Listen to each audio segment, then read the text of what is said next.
आपको किसी का पता चलता है, जब आपको पता चल जाता है कि हमें क्राइम किसने कराया, उसी टाइम उसको सजा होनी चाहिए। और मैं कहती हूँ सिर्फ डेथ के अलावा ना और कोई सजा होनी ही नहीं चाहिए, ताकि ना कोई करने से डरे।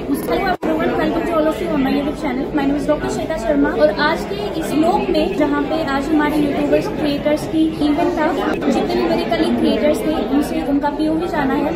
31 years old female medical resident का रेप करके मर्डर किया गया है और सभी ने देखा है। हम इतने दिनों से प्रोटेस्ट कर रहे हैं, आप सभी से हेल्प मांग रहे हैं, इंडियन जुडिशरी से न्याय की दरख्वास्त कर रहे हैं। तो इससे रिलेटेड आपका क्या कहना है?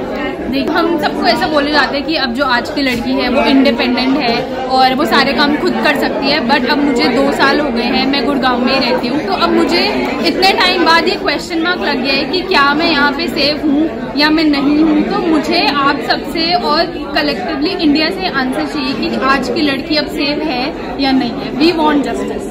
हमारे साथ है मिसेस प्रेमी और आप एक मदर है, अलोंग विद दैट एक वर्किंग वुमेन है। आपका पॉइंट ऑफ व्यू क्या होगा विमेन सेफ्टी के लिए? जब भी हम सोचते हैं कहीं कुछ भी करने की या कुछ करने की, तो हमें ये लगता है कि जब आप फाइनेंशियली इंडिपेंडेंट हो जाते हो या कहीं पहुंच जाते हो, कुछ बन जाते हो, तब आप सेफ हो। मेरी भी बेटी 11th क्लास में है, तो ये लगता है कि यार अब डॉक्टर बन गई है, सेट हो गई है, आप पूरे हॉस्पिटल वगैरह में सबको जानते हो, जहाँ CCTV कैमरा होते हैं, स्टाफ होता है। अगर वहाँ जाके आपके साथ ऐसा हो रहा है, तो जब जर्नी शुरू होगी तो मैं अपनी बेटी को कल को कैसे भेजूं यार बाहर? मुझे तो अभी डर लग रहा है, मैं अपनी बेटी को कुछ करने भेज पाऊंगी? मुझे तो बहुत डर लग रहा है। Hello everyone, my name is Jeena Saifi.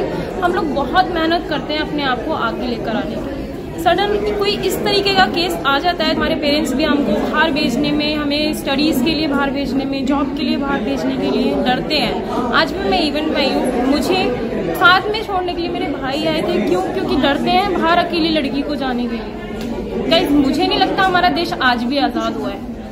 हमारे लिए आज भी हमारा देश आज़ाद नहीं है। लड़की कि जब जिसने सब कुछ कर लिया और एक डॉक्टर है जहाँ पे सारे कैमराज होते हैं, इतना स्टाफ होता है, मुझे नहीं लगता कि हॉस्पिटल से ज़्यादा जो है ना रश कहीं भी होता है, चाहे रात के आप 2 बजे चले जाओ। जब वहाँ पे अगर कोई लड़की और स्पेशली डॉक्टर, विजिटर नहीं डॉक्टर, वहाँ का खुद का एक मेंबर, जब वो सेफ नहीं है तो हम तो क्या सकते हैं। जैसे कि हम सभी को पता है कैलकाटा केस के बारे में, और ये जो केस है ये निर्भया के बाद अब ये दूसरा इतना दर्दनाक केस है। और मुझे नहीं पता कि हमें कितने और ऐसे केसेस चाहिए एक प्रॉपर जजमेंट लाने के लिए। बिल्कुल भी छोड़ना नहीं चाहिए अपराधी को, और फांसी बहुत आसान सज़ा है इस तरह के जुर्म के लिए। आप उस लेडी को एक बार इमेजिन करो, अगर कोई हमारी इच्छा के बिना हमें थप्पड़ भी मार देता है तो हमें दुख होता है, उसके साथ उन्होंने क्या नहीं किया। तो मेरे ख्याल से ऐसा जजमेंट आना चाहिए कि दोबारा कोई हिम्मत ना कर सके। और ऐसा नहीं है कि दुनिया में कहीं नहीं है, अगर कहीं नहीं है तो आप गल्फ कंट्री से उठा लो और कहीं से नहीं उठाओ, और आप देखो कि वहाँ क्या पनिशमेंट होता है और वहाँ क्यों रेप नहीं होता। दुबई जैसी मुस्लिम कंट्री में, सऊदी में लेडीज सेफ है और हमारे हिंदुस्तान में नहीं है, जहाँ बोलने की इतनी आज़ादी है। तो इसके लिए कड़ी से कड़ी सज़ा देनी चाहिए।